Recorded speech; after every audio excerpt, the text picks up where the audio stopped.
स्वागत है आपका मेरे चैनल आध्यात्मिक मोटिवेशन पर। आज हम बात करेंगे दो बहुत ही खास और धार्मिक दृष्टि से महत्वपूर्ण घटनाओं की। तो पहला है पितृपक्ष और दूसरा है चंद्र ग्रहण। ये दोनों संयोग से एक ही समय पर आ रहे हैं और इनका महत्व और भी बढ़ जाता है जब ये दोनों एक साथ पढ़ते हैं। तो आइए जानते हैं आज ही पढ़ने वाले चंद्र ग्रहण के बारे में और आज से ही शुरुआत होने वाले पितृपक्ष के बारे में। तो विस्तार से कहूँ तो यह समय हमें क्या सिखाना चाहता है और किस तरह हम इसका पालन करें, इन सब के नियम और कथा मैं आपको बताऊंगी। सबसे पहले हम जान लेते हैं पितृपक्ष का महत्व। तो सुनिए, हिंदू धर्म में पितृपक्ष यानी कि श्राद्ध पक्ष का विशेष महत्व होता है।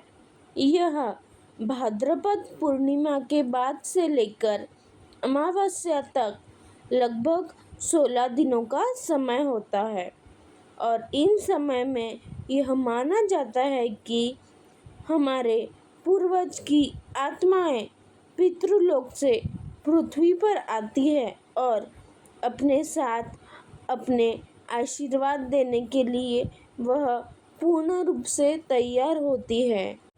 श्राद्ध, तर्पण और पिंडदान भी इस समय करने से बेहद शुभ फल मिलते हैं। जल, तिल और अन्न का अर्पण करने से हम अपने पितरों को तृप्ति प्रदान करते हैं।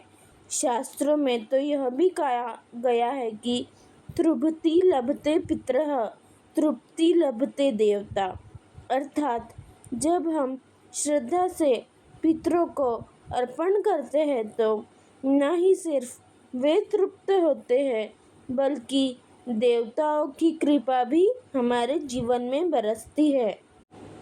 पितृपक्ष में लोग प्रायः गंगा या पवित्र नदियों के किनारे जाकर तर्पण करते हैं। इसके साथ ही हम घर में भी श्राद्ध कर्म कर सकते हैं। ब्राह्मणों को भोजन कराना, दान करना, कौओं को, गायों को और कुत्तों को भोजन खिलाना विशेष पुण्यकारी माना जाता है। मान्यता है कि इन जीवों के माध्यम से पितर अन्न ग्रहण करते हैं।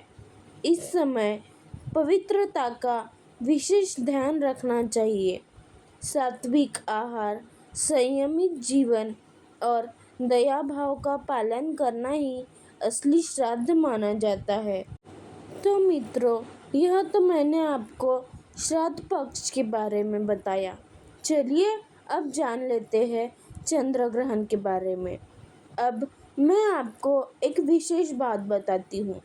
ग्रहण को ज्योतिषी और धर्म दोनों में महत्वपूर्ण माना गया है। चंद्रमा जब पृथ्वी की छाया में पूरी तरह या आंशिक रूप से आ जाता है तब चंद्र ग्रहण होता है। धर्म ग्रंथों के अनुसार ग्रहण काल में वातावरण में नकारात्मक ऊर्जा सक्रिय हो जाती है, इसीलिए इस समय भोजन बनाना, खाना या नए कार्यों की शुरुआत करना वर्जित बताया जाता है। लेकिन यह समय केवल सावधानी का नहीं बल्कि साधना का भी है। शास्त्र कहते हैं कि ग्रहण के समय किया गया जप, ध्यान और दान सामान्य दिनों से कई गुना फलदायी होता है। इसीलिए लोग इस दौरान मंत्रोच्चार, हनुमान चालीसा या भगवान शिव के मंत्र का जाप भी करते हैं। यही नहीं, आपकी श्रद्धा जिससे भी जुड़ी हो, आप उस भगवान का जाप पूरे मन के साथ करें तो वो आपको कई गुना फलदायी होगा। तो चलिए मित्रों, अब मैं आपको बताती हूँ पितृपक्ष और चंद्र ग्रहण के संयोग से हमें कौन से विशेष फल की प्राप्ति हो सकती है। तो ध्यानपूर्वक सुनिए। जब पितृपक्ष और चंद्र ग्रहण एक साथ पड़ते हैं तो इसका महत्व और भी बढ़ जाता है। ऐसा माना जाता है कि इस समय किया गया तर्पण और दान पितर को और गहराई से पहुंचता है।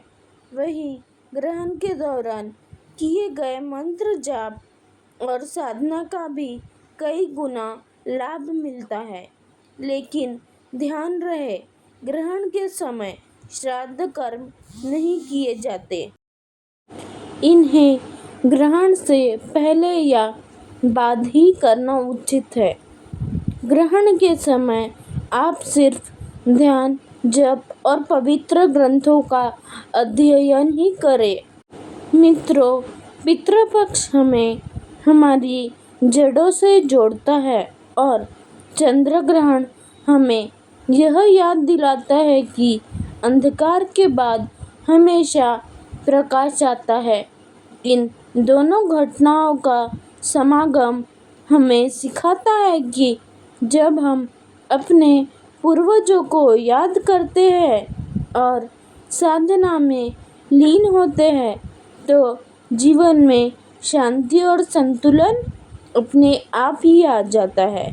तो आइए इस पावन समय का लाभ उठाते हुए अपने पितरों को याद करें, साधना करें और अपने जीवन को सकारात्मकता से भरें।